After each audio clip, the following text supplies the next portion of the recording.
invitation to come to the U.S. for higher studies.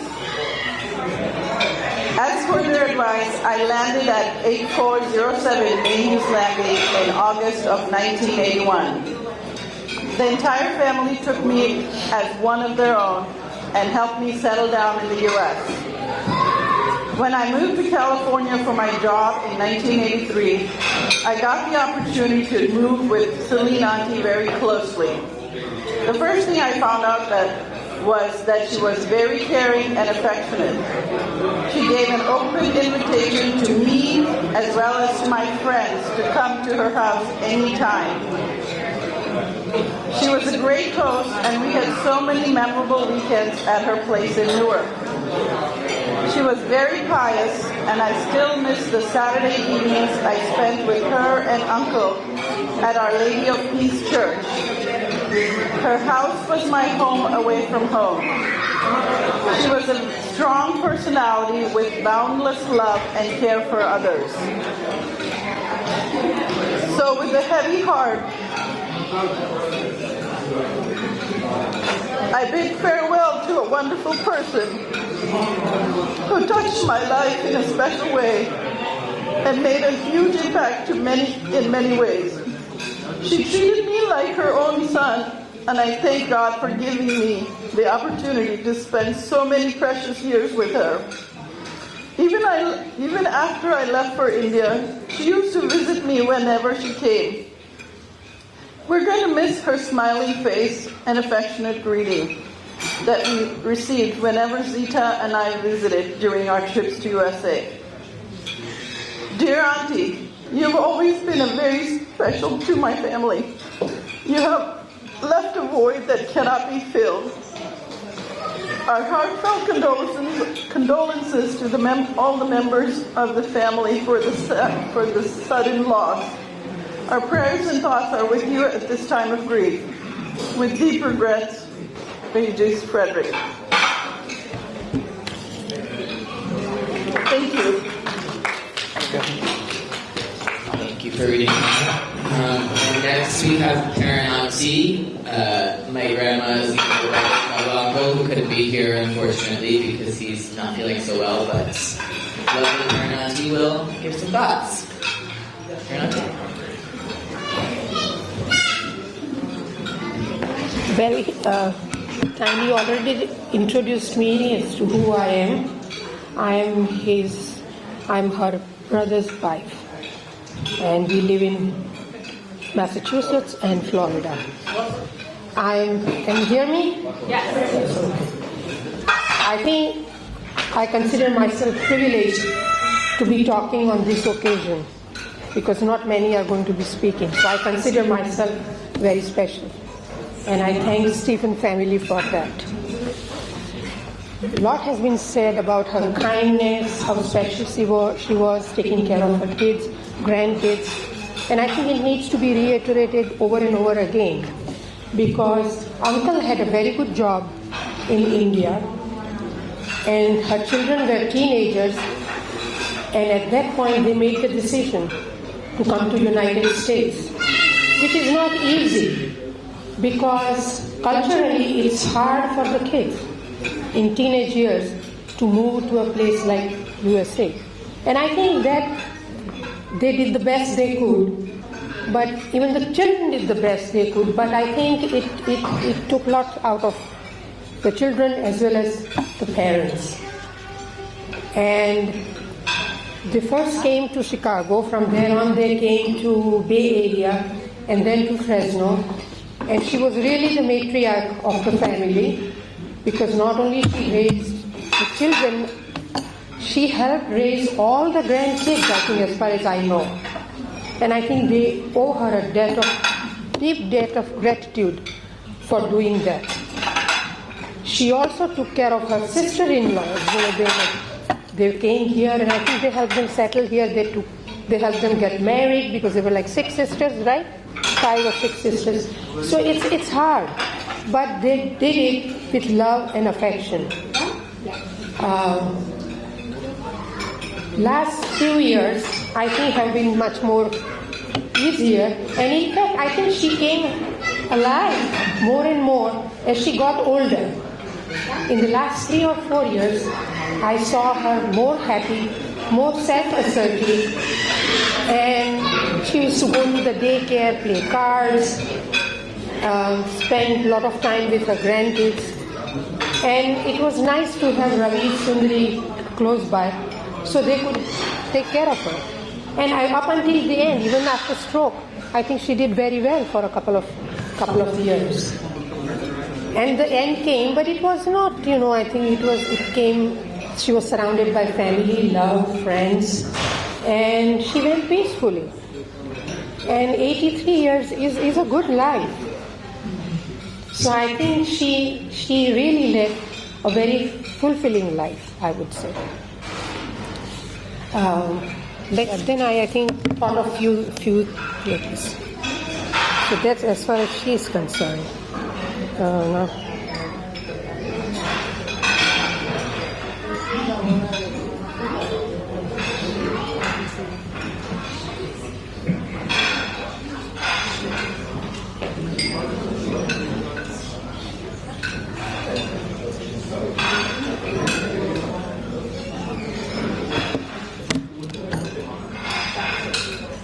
And I think everybody has shared the thoughts on Celine's life.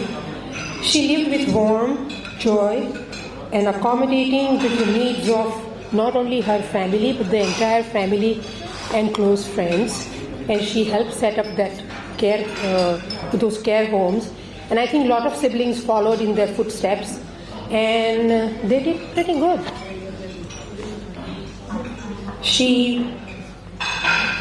She's no longer here with us, but her love will echo to all the hearts forever.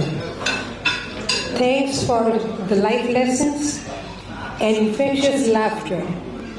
You had unwavering strength in prayers and God Almighty. I would like to share a quote. You were the gift to the heart, a friend to a spirit, and golden thread to the meaning of life. Your love and your legacy will live on forever through your children, grandchildren, and great-grandchildren. We wish you all the happiness. Now, of course, it's slowly getting busier there also up in the heaven. But in a way, I feel it's good that they are all together. And one of these days, I think we will be joining them too. But thanks for her life and the contributions that she made to her family. If it wasn't for her family and Chandra's family, I think none of you would be here. So I think you owe a debt of gratitude to both of them. Thank you.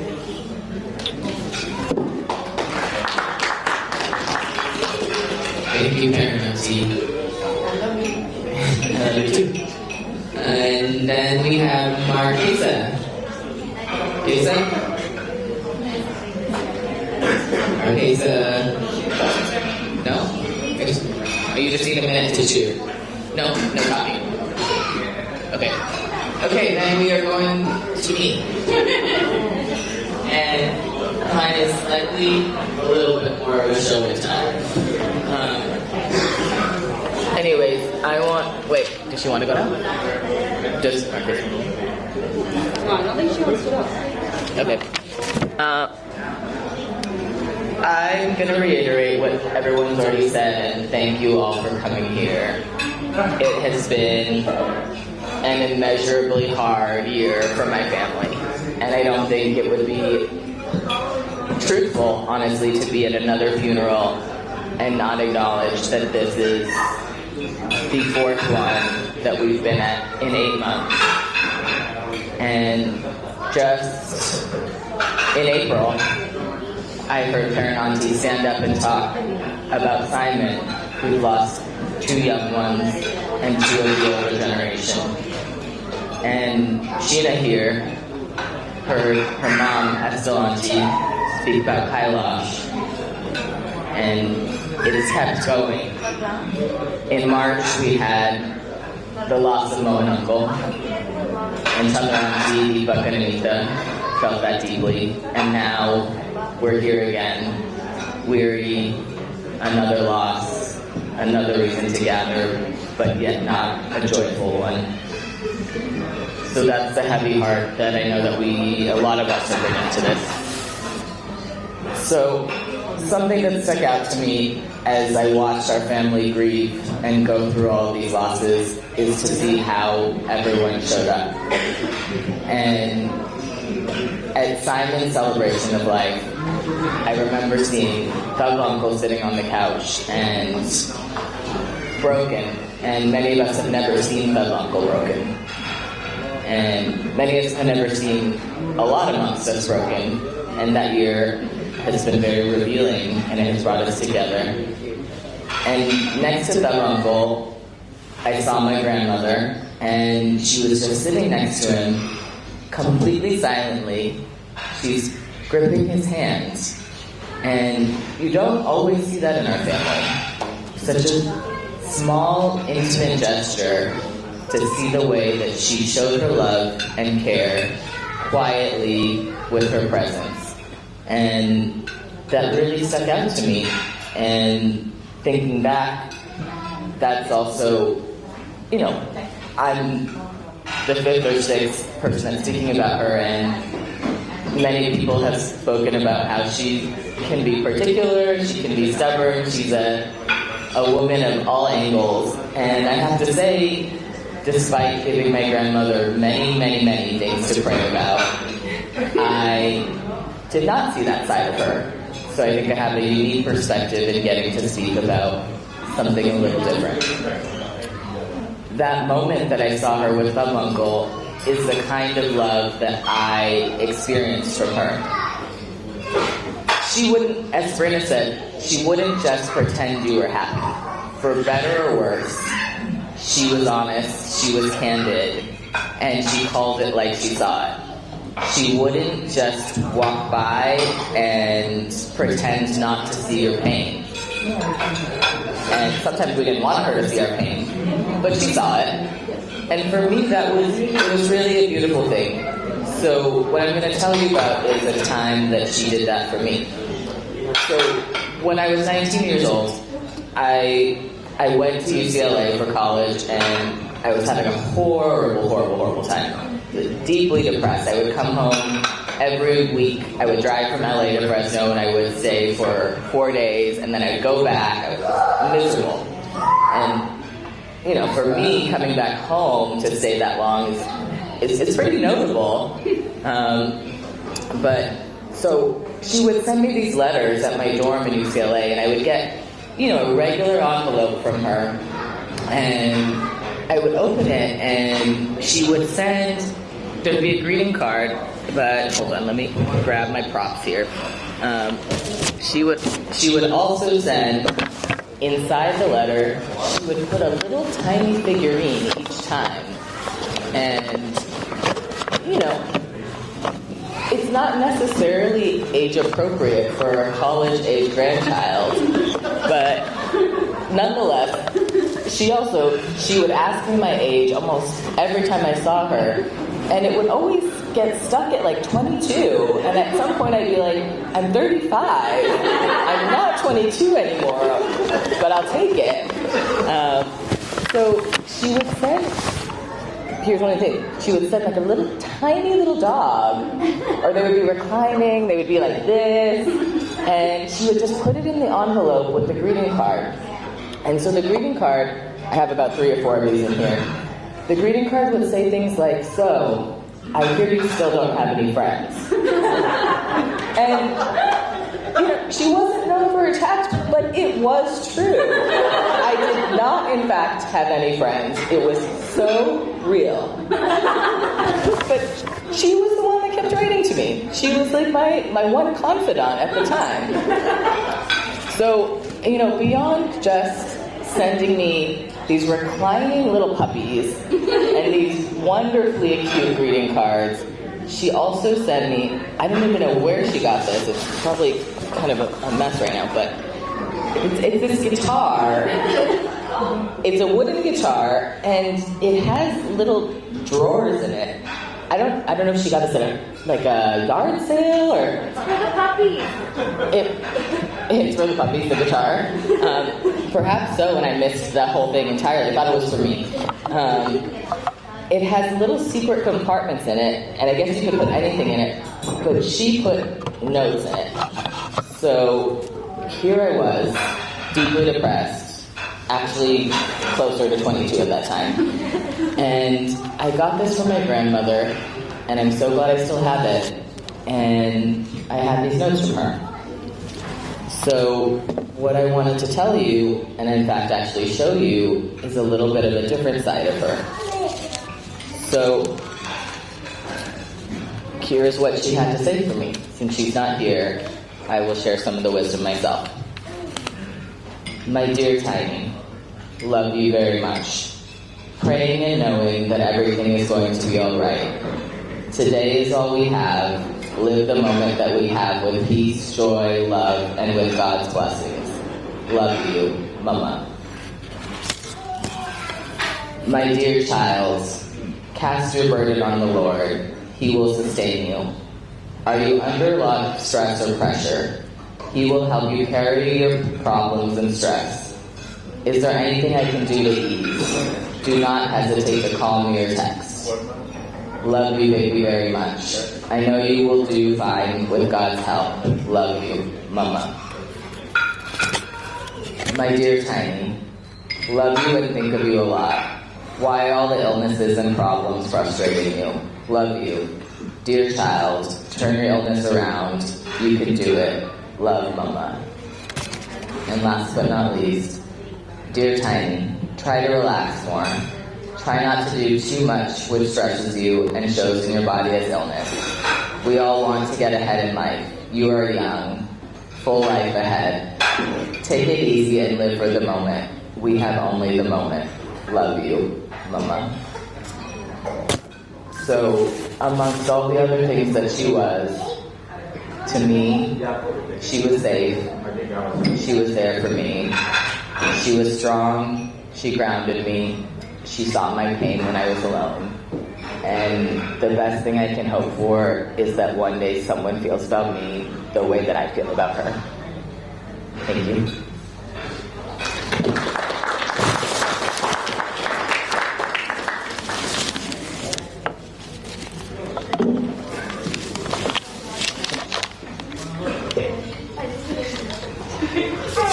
Is yours, Mama? It's on.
We're done. Oh, yeah. We're done with all the official eulogies, but if anyone wanted to share memories, we're all very happy to hear from them. So feel free if anyone is sending and wants to come.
They went into the screensaver.